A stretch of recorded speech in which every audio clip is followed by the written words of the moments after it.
I remember it clearly.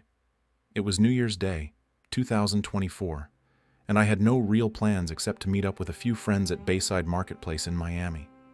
The weather was warm, even for winter, and Bayside was packed, like it always is during the holidays. People were still riding that post-New Year's high, and the air was filled with the smell of food and the chatter of crowds. I don't know what made me stop that day. Something about the atmosphere felt off. Maybe it was the group of teenagers I saw near the edge of the marketplace, acting rowdy, setting off fireworks and laughing as they tore open packages of cheap goods from some of the stalls.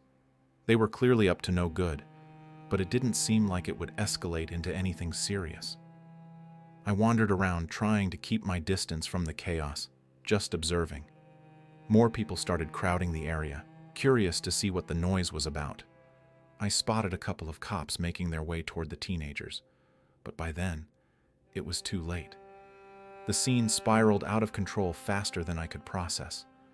Fireworks started going off everywhere, sharp cracks, loud bursts of light cutting through the sky right in the middle of the day. Kids were darting between the stalls, knocking things over, grabbing merchandise, and laughing hysterically as they sprinted past bewildered shoppers. The air got tense in a way that made my stomach knot. People were screaming, but not out of joy. There was panic in their voices now. The vendors were yelling at the kids, trying to protect their stands, but it was useless. I don't know why I stayed.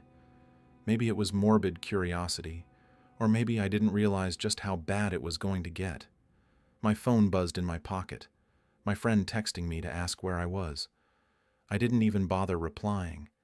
I was too caught up in the madness happening right in front of me. That's when the police arrived in full force. Sirens blared from all directions. Squad cars flooded the area, more than I'd ever seen in one place before. It had gone from a small disturbance to a full-blown riot in a matter of minutes. The chaos was palpable, but it was what happened next that made me freeze.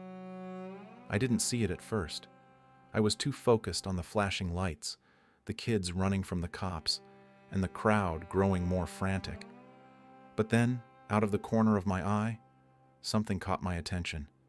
A figure, tall, too tall, loomed near the edge of the police cars. At first, I thought it was just a strange reflection, maybe a distorted shadow from the flashing red and blue lights. But as my eyes adjusted, I realized it wasn't a shadow. It was something else. I blinked, trying to make sense of what I was seeing.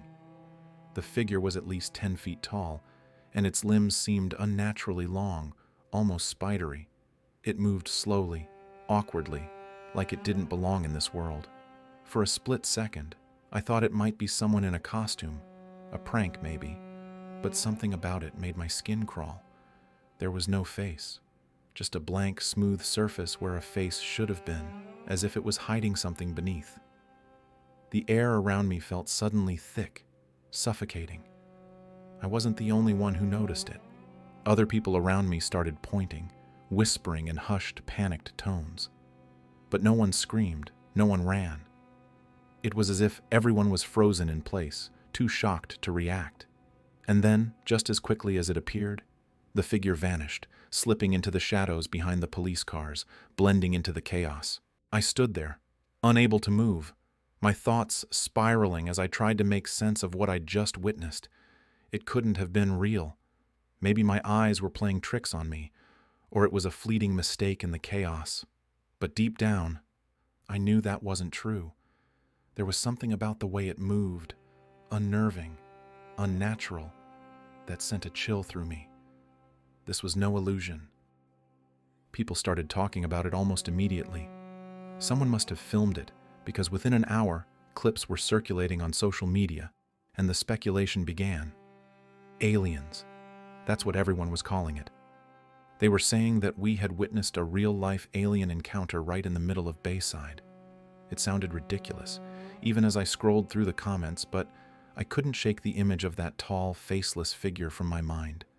The Miami Police Department quickly tried to squash the rumors, issuing statements, making jokes about how they weren't about to call in the men in black. They said it was just an illusion, a shadow, nothing more. But the footage kept spreading, and people weren't buying the official explanation. Neither was I. The next few days were a blur.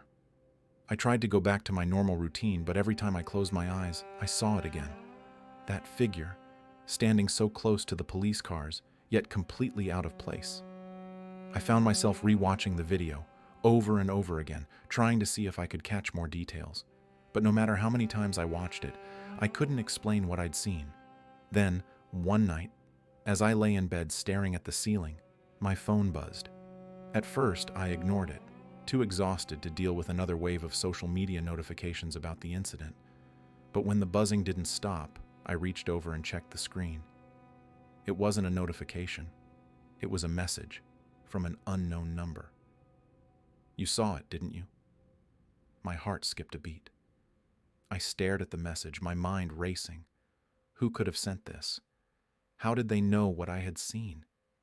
Before I could respond, another message appeared. It's watching you. I shot up in bed, my hands shaking.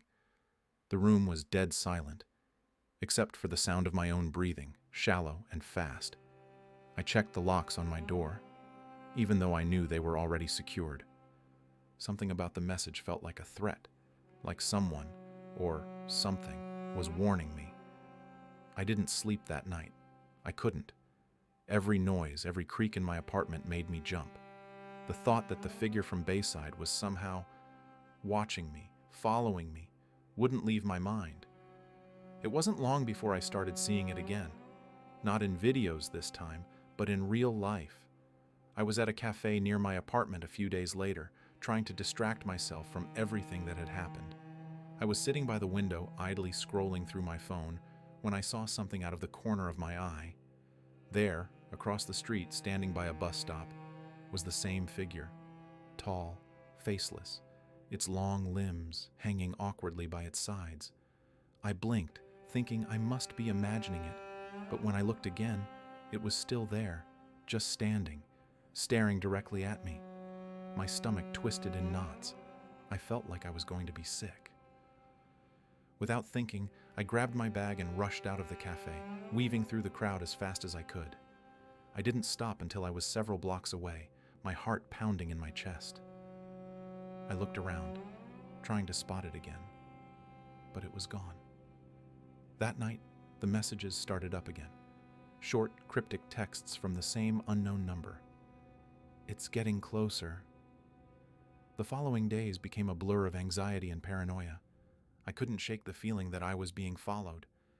Everywhere I went, I was looking over my shoulder, expecting to see that figure in the distance, standing just out of reach, waiting. I stopped going out at night altogether.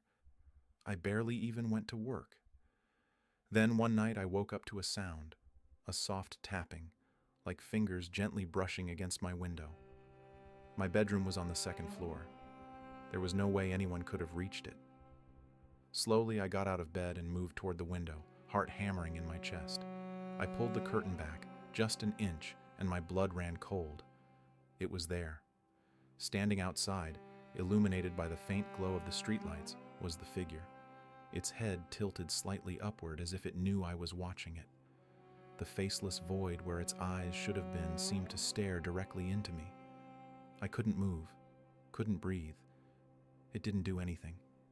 It just stood there, watching.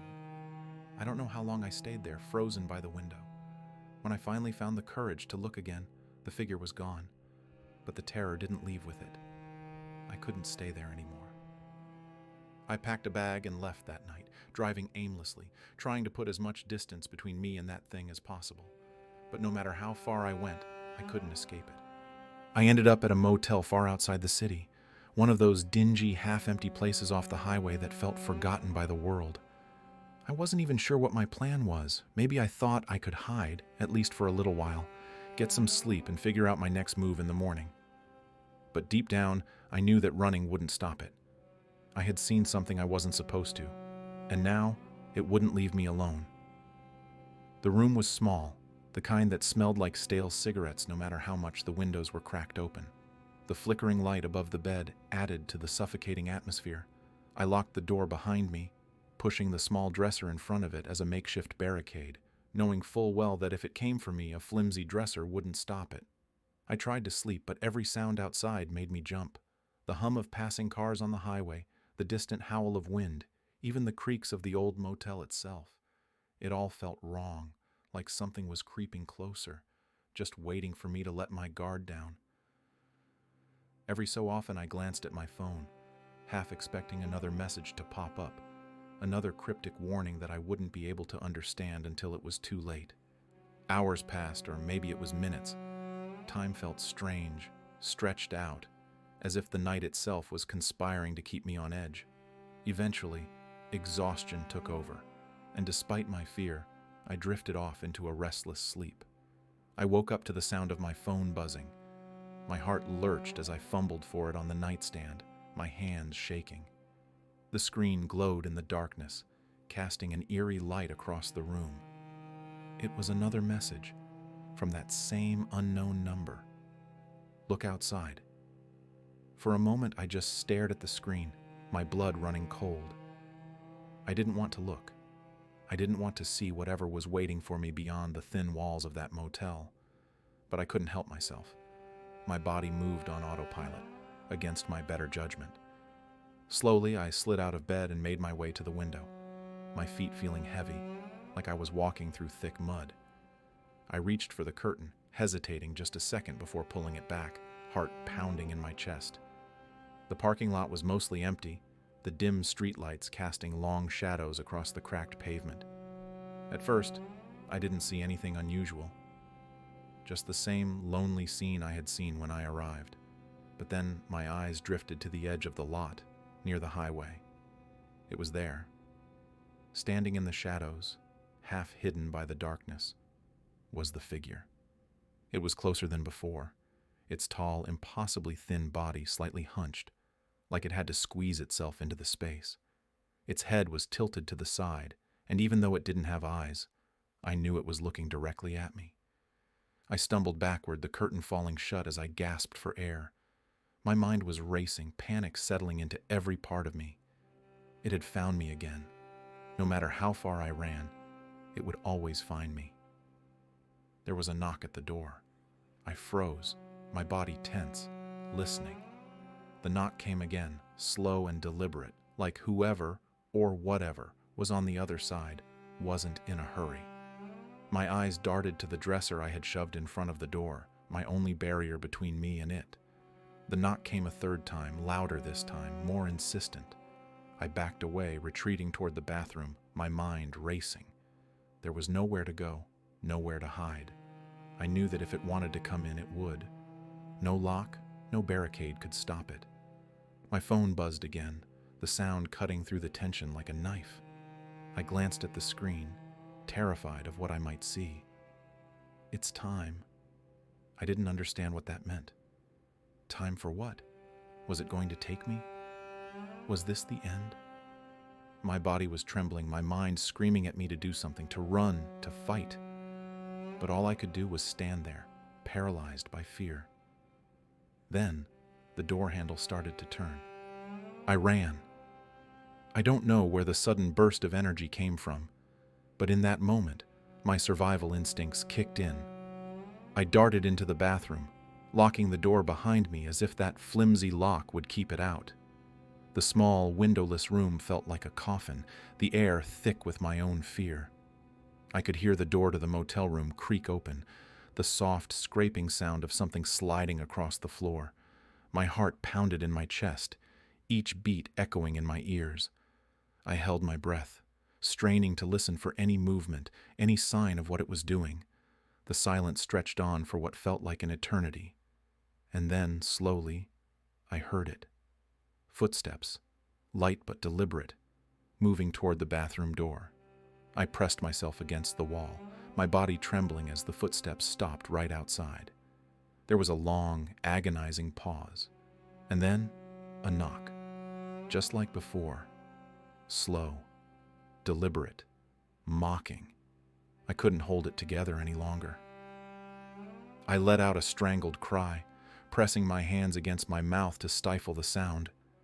My entire body was shaking uncontrollably, my mind racing with thoughts of what was on the other side of the door. The handle jiggled, softly at first, and then harder, like it was testing the lock. I squeezed my eyes shut, waiting for the moment it would break through, waiting for the inevitable. But it didn't. Instead, I heard a strange sound, a soft whisper, almost too quiet to hear. I couldn't make out the words, but it felt like they were directed at me, seeping through the cracks in the door. I couldn't understand what it was saying, but it made my skin crawl, like something ancient and malevolent was speaking to me in a language I couldn't comprehend. Then, just as suddenly as it had begun, the whispering stopped. For a long time, I didn't move. I didn't even breathe. I just stood there, pressed against the cold bathroom wall, waiting for something, anything, to happen. But nothing did. Minutes passed, then hours. Slowly, cautiously, I opened my eyes and listened. Silence. I wasn't sure if it was still there, waiting on the other side of the door, or if it had left, but I couldn't stay in that bathroom forever. My body was tense, every nerve on edge as I inched toward the door, my hand trembling as I reached for the handle. I unlocked it, hesitating for a moment before cracking it open, just enough to peek through. The motel room was empty. The dresser had been pushed aside, the door left wide open. But the figure was gone. There was no sign of it anywhere. I didn't stay to find out if it would come back. I grabbed my bag, threw on my shoes, and bolted out of the room.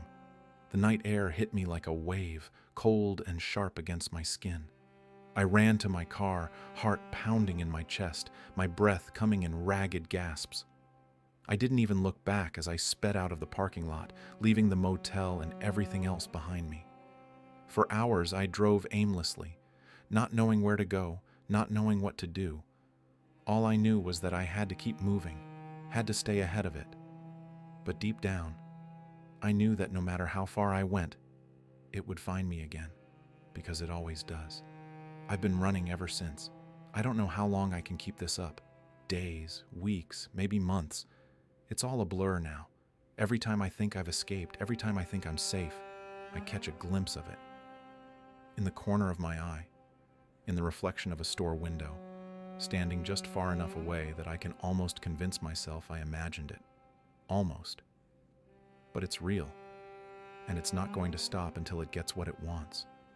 Whatever that is. I don't know how this will end. Maybe one day I'll stop running. Maybe I'll finally face it, let it take me and be done with it all. But for now, all I can do is keep moving, keep running, keep looking over my shoulder, because it's out there, and it's watching.